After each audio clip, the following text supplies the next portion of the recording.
কারণ স্ত্রীর জন্য কোনো একটা জিনিস কিনে নিয়ে আসা লাগছে, সেটা তো লাগবেই। সেটার জন্য যদি আমার এই সংকীর্ণ মন মানসিকতা থাকে, আমি পিতামাতা হিসাবে আমি মনে করি ব্যর্থ। কারণ এই মেয়েটির ভরণ পোষণের দায়িত্ব এখন এই আমার ছেলের, সমস্ত কিছু আমার ছেলে পালন করবে, এটা তার প্রয়োজন, তাকে এটা দিতে হবে।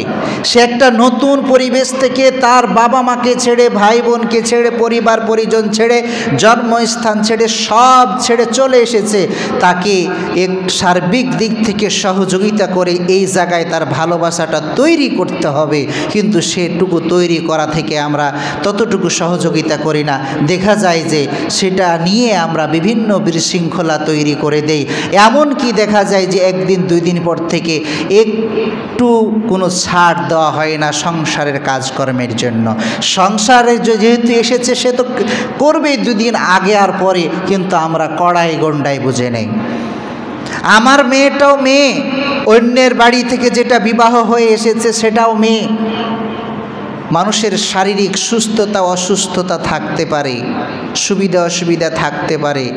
আমার মেয়ে দেখা যায় ফজরের নামাজ পড়ে আবার শুয়েছে, 8টা পর্যন্ত ঘুমালে কোনো খবর নেই, 9টা পর্যন্ত ঘুমালে কোনো সমস্যা নেই, শরীরটা খারাপ। কিন্তু অন্যর বাড়ি থেকে যেটা এসেছে বিয়ে হয়ে আমার বৌমা হয়ে, সেটা দেখা গিয়েছে ফজরের পরে যদি একটু শুয়েছে, হয়তো একদিন শরীর খারাপের কারণে উঠতে দেরি হয়েছে। এটা দিয়ে আমরা দেখা যায় যে অনেক ক্ষেত্রে অনেক শাশুড়ি, অনেক শ্বশুর তুলনামূলক কম, সমাজে বেশি শাশুড়ি জাতিরা বেশি খোটা দেওয়া দেই করি, কথা শোনাই, বিভিন্নভাবে তাদেরকে টর্চার, মানসিকভাবে তাদেরকে চাপ প্রয়োগ করি। এটা উচিত নয়। নারী জাতি যদি নারী জাতির অধিকার না দিতে পারে, তাহলে সামগ্রিকভাবে অধিকার পাবে কিভাবে? এই জন্য এই সমস্ত বৈষম্য থেকে আমাদের বের হয়ে আসতে হবে। তাহলেই একটা পরিবার, একটা সমাজ জান্নাতের টুকরো হবে, নচেত সম্ভব নয়, সম্ভব নয়। সর্বসভায় যদি বৈষম্য আমরা তৈরি করি, শুধু নিজের বুঝি, শুধু নিজের বুঝি, কিন্তু প্রকৃত নিজেরটাও আমি বুঝি না। আমার মেয়েটা তো বিয়ে হয়ে অন্যের ঘরে চলে গিয়েছে, সে যতই এখানে 2-4 দিন 5 দিন থাকুক না কেন, সে আমার পাশে ততটা থাকতে পারবে না যতটা আমার বৌমাটা আমার পাশে থাকবে। একসাথে এক বাড়িতে রাত্রে হঠাৎ অসুস্থ হলে আমার মেয়ে আস্তে আস্তে সকাল হয়ে যাবে, কিন্তু বৌমাটা আমার পাশের ঘরেই থাকে।